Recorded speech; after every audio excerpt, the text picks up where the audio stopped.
Hello and welcome. My name is Tash and I work as a training specialist here at Xplor Education, and it is my honour to take you through our final Xplor quarterly wrap-up for 2024. In Xplor over this last quarter, we've had 4 major releases that I'm going to take you through just to refresh your memory on what it is that we've been sharing.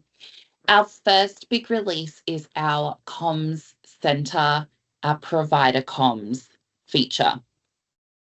How this works is within your system, if you have access as a super admin or provider, once you're logged into Office, you just want to come to the top left under your provider name.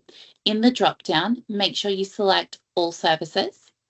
And then from here, we want to select from our menu Comms Center. And then we will be taken to Provider Communications. This feature is incredible because it enables providers to be able to share the same information out to several services or all of their services under their provider umbrella. It means that you aren't reliant on your service administrators to have to cut and paste comms that you've shared, or potentially have someone from head office or yourself going into each service to share the same communications out. So this is cutting the middleman out and enabling you to be able to share information quite quickly with families. In here, under Provider Communications, just pressing on New, Post. And once in here, it works exactly the same as our standard service posts. So you want to be entering in a title of up to 100 characters.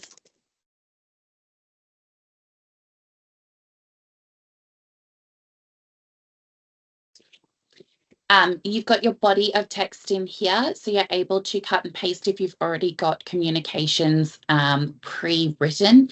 Alternately, you can cut and paste from a website, you can write from scratch, you can embed photos, you can embed URLs in here as well. You've got your rich text editor options available to you. Going through, you can add a cover photo. You can switch to send this to email as well as to the home app where families will be able to view under their inbox. Comments are automatically disabled at provider level. Comms are not, commenting is not turned on. There's no way for you to go through and be tracking and be alerted that communications have been sent back through. So I would definitely recommend, if this is something you think will have a couple of questions, that you might put into the text here to have a chat to the service administrators, or provide an email address in which they can email through any further communications that they require if they require clarity or they have further questions. You can add attachments in here as well. So file limits are up to 10 megabytes and they need to be situated in these formats here. You have a total of 10 that you can attach. So really great if you are doing things like a fee increase, or if you're doing work at the service and you need to disclose to families what that work is, and maybe you have that on a PDF doc. You don't need to cut and paste across. You can just attach that in here. Alternately, you might be attaching things like a holiday program, menu, if you want policies in review and you'd like families to contribute to that review, or alternately, you just want to share policies out with families so they have them. Really great way to attach them in here. But now with your contacts that you're adding, so who's receiving this, you just press on Add Contact. In here, you're only able to filter via the family themselves. And your additional filters via family is that you can filter the services. So this will list all of the services under your provider. You also have other filtering options in here, being care type, so primary carer or not primary carer. You've got tags. So if you've set up tags and your service administrators are issuing these onto the family accounts under finance parent accounts, then these tags here, you can segment families based on that. Your other filtering options are families with no scheduled payments. So if you're integrated with XPay at this service, and you're wanting to promote that as an exclusive way for families to be paying their fees to you, this will filter to let you know any family that does not have a scheduled payment set up, and then you can send out an email just prompting them to sign up to this service. Once you've gone through and filtered, you can select which families, add selected, and you can see them listed here. Oops, so sorry. Okay. So really, really easy to create or format your post. Once you're ready, you'll hit publish, and that will go out to all of the parents and guardians that you have selected. Now, if we hit publish here,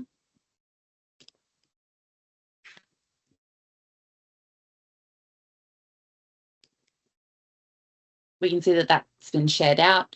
It works the same as what your experience is under the service level, in that you have a scene reader in here. So you'll be able to press on this. It'll let you know who you sent it to. And once they've read it, it will change the status to read and have a date and time stamp on it. So a really great way to be tracking who's also seen and engaging in the content that you're sharing out from a provider level. You do have a filtering option, because we are aware from a provider level you may be sharing this to quite a few contacts. So you can segment your view as persons who have read this versus persons who have not read this also.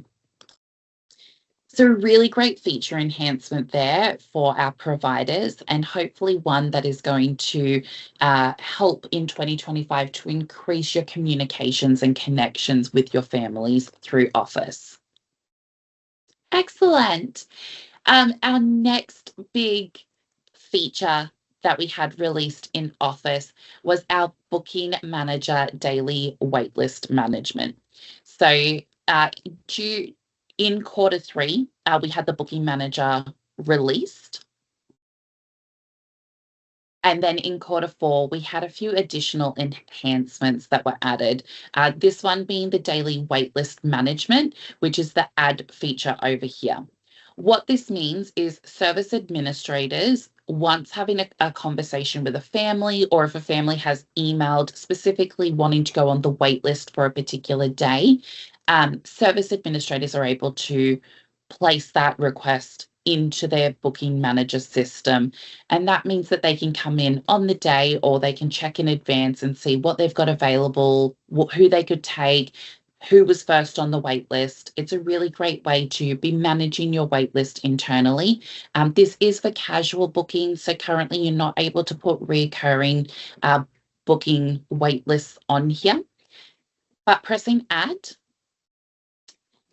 single request a space, the date, you can pop a note in there. Select a room if you would like to, but it's not a mandatory option. And then you can select the fee associated on there as well. Once you're ready, as long as this child does not have a pre-existing booking, you'll be able to press on plus, select the child, add selected, and then hit save. And then that will save onto the system for the date that you've requested, which we can see here. So we've got a request a space option. At any stage as a service administrator, you can come in here and edit. If you don't actually have that space available, you can reject that booking request also. So you're able to add that into the system, which is going to help you long-term be able to manage your booking requests for your families. Hopefully in the future, we will be able to release this into recurring bookings also. But for now, if you do come across into recurring bookings, you'll see that you don't have the request a space option in there. So by inputting details in here, you would actually be creating a booking pattern. So a really great feature enhancement for our booking manager feature. Again, if we're talking about a pie, for booking manager with 8 slices, this release would constitute slice 2. So we're very early days with this feature, but we're really, really excited about it. We've had some really brilliant feedback from our users. We hope to continue this enhancement through 2025 based on the feedback that you're providing us. Excellent. Our final feature release for Office through Q4 is our family statements detailed view. So coming into financial, parent accounts, selecting on a particular account. So let's look at this one. We're going to select on the icon under Actions for Statements. The detailed view is this option here. So regularly, your service administrators were able to see the standard statement. This aligned with what the paper statement or the email statement that you'd be sharing with families. So the family statement is what they see. The standard statement is based on actual, so it lets you know the actual date that this applies to, but doesn't give administrators enough insight into any changes that might have happened on the back end that would drive your statement to change. So, for example, in the system, if you had deleted bookings, if CCS had changed, if the estimate had changed based on the entitlements changing, there was no way for your regular service administrators to see these. So now in the system, under statement, we have the option of detailed. When we come into detailed, you can see an additional column has been added, which outlines actual date. Actual date is the occurrence in which this actually happened. And under date, this is the date that it's linked to. So where a lot of things are going to align, some won't. And we can see an example here on the 29th of November.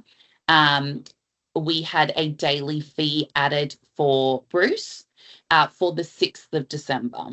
So we added it on the 29th. This booking is for the 6th. So it's a really great way to see an outline holistically of what's actually happened on this account and be able to go back to a family if you're needing to troubleshoot statement queries and give them solid information around what's actually happened.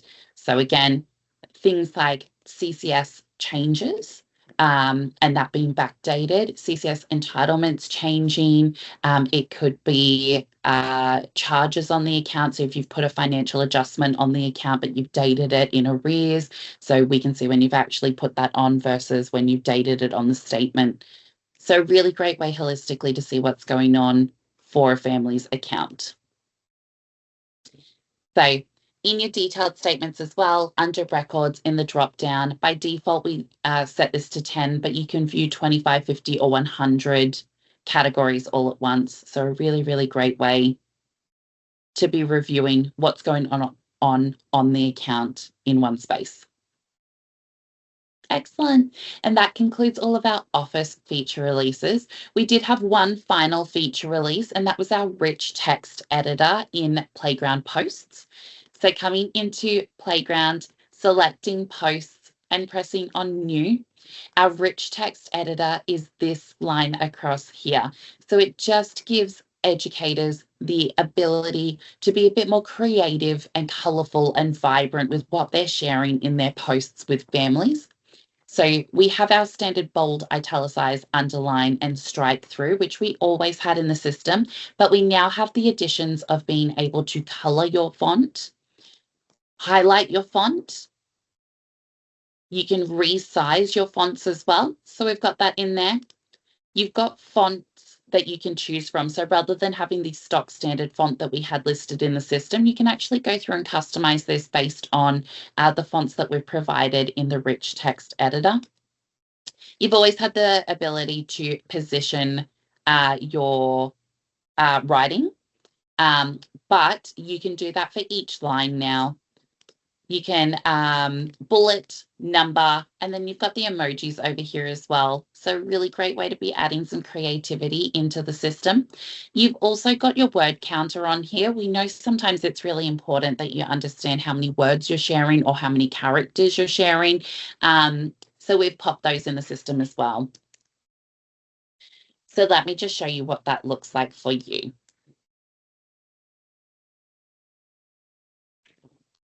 So we can go through and customize each line on here, dependent on how we would like to see it.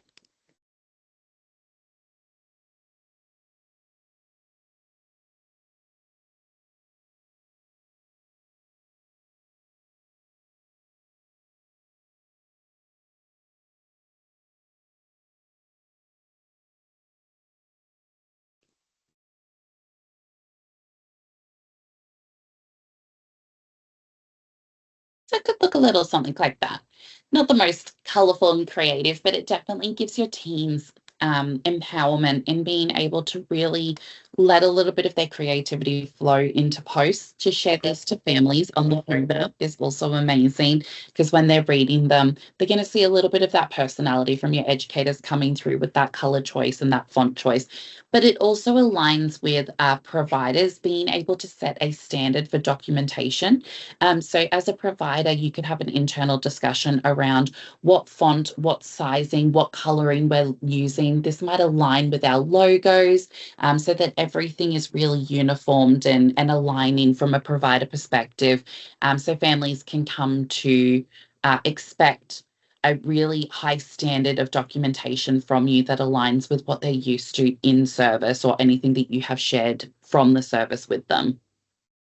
So completely up to you with what you do in the post rich text editor realm, but quite a few options available to you. Excellent. And that concludes our feature releases for 2024. I would like to say a huge thank you to absolutely everyone who has provided us with feedback on anything that we've released or has put into our canny over the years. You really drive all of our feature releases, and anything that we're working on in the future has really come from customer voice. So please continue that in 2025. If there's any features that you would like to see, if there's any enhancements that you think we can make in the system, share that with the team. Our product team is always looking for customer voice in this realm. Outside of that, this is the final webinar that we have for Xplor Education for 2024. So thank you so much for attending, for giving feedback on the content, for driving our webinars and our connection with you live. We have loved it.